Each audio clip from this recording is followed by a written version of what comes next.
In this tutorial we are going to set up the database for our application. Now we've already got an empty database handy, as you can see here. And in a previous video I've already set up the database credentials, and we've got the database library set to be auto-loaded.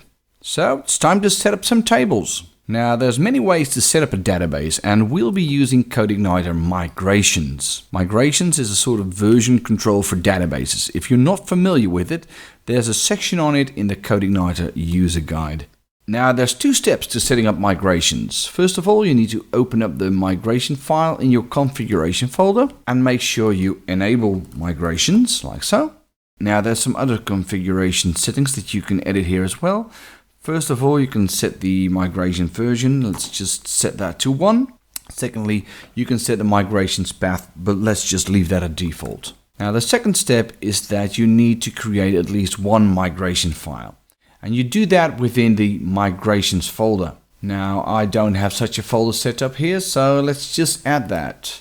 And we're ready to add our first migration file. Let's just go into this folder and add a new PHP file. The name will start with the version number of the migration. In this case 001, because it's our first migration. And then you'll want to think of a name that is descriptive. In this case we'll be adding a user table, so let's do create users. And that's it, we're good to go. Now let's borrow some code from the user guide, like so. And we'll just paste that in, clean it up just a little. Now let's start with the class name. You need to leave migration in, and then we'll have create_users. And that's the naming conventions. Migration classes always start with migrations_, and then the rest of the file name, but without the version number. They always should extend CI migration. Now as you can see, we've got an up function and we've got a down function. Now the up function is run when we do a migration. The down function is run when we do a rollback. So in our case, we would create a users table in the up function and drop that users table in the down function. So let's go ahead and create that user table. We'll use the Forge library to set it up. First of all, we'll start with a ID, and it will be an integer with a constraint of 11. It will be unsigned and auto-incremented. Next, we'll have an email address that will be a varchar of 100. Also, we'll be storing a password, and since we're going to SHA-512 that, we'll need a varchar with a constraint of 128 characters, like so. And last but not least, let's add a name, 100 characters. And we'll name the table users, of course. Now, if we're on a rollback, we need to drop that table users, so that's what we'll add here. And that should be all. Now all that we need is a controller to run this code. Let's just go into the admin folder and create a migrations controller. That'll be a CI controller called migration, and let's have that extend the admin controller. Now the reason I'm having it extend admin controller is that in a later stage we'll do a login check for every admin controller. So it's just to add that little bit of extra security there. Okay, now all we need to do is create a function called index, and inside of that index function we'll just load a library, and that'll be the migration library, of course. And then we'll just do this migration current. Now what this will do is it will look for the current migration version, which is 1, and then it will look for a file within the migration folders that starts with 1, and it'll run that migration. We could also do some error checking there.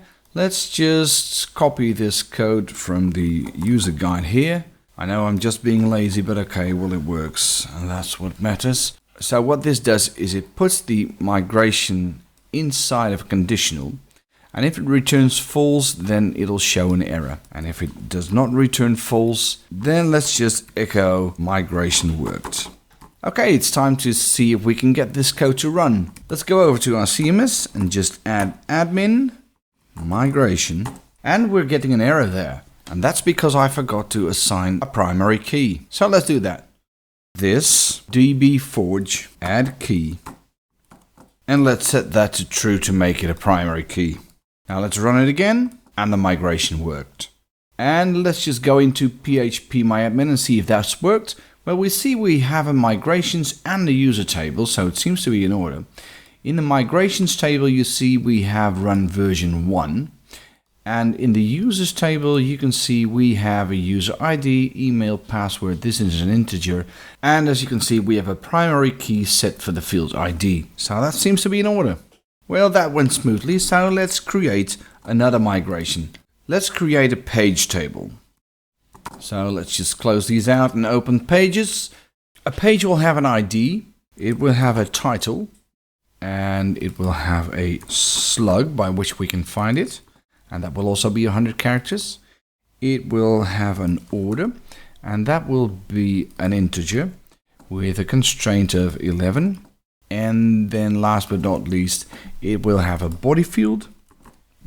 That body field will be a text field, and it will not have a constraint. And of course, the name of the table will be pages. And if we're dropping a table, then it should be the table pages as well. Now, if we go back to the browser, we will not be able to run this migration. It will say it worked, but as you can see in phpMyAdmin, nothing will have changed. No pages table will have been added. And that's because we're still telling CodeIgniter to use version 1 of migration, and we are at version 2. So if we change this to 2, like so, and we'll go back to the browser and refresh that page. Oops, another error. CodeIgniter is looking for a class called this. And we don't have that because we forgot to name that class. So let's just do that now and run the migration, and there you go. So we're back into phpMyAdmin, and we see that pages table has been created. We have a primary key of ID, and all the fields have been set correctly. Now, just to show how easy it is to roll back a migration, let's just go back to the migration file and change the version to 1. Now, if we run the migration again, like so, and we go back to phpMyAdmin, you'll see that the pages table has been dropped. Now, in these two examples, we have used the migration class to create entire tables, but you don't necessarily need to be restricted to that. You can also add fields, delete fields, drop fields, add in users, add in pages, stuff like that. It's really very powerful. In the next video, we'll be laying the last layer of foundation for our application, and that will be a My Model from which we will extend all our future models. See you then.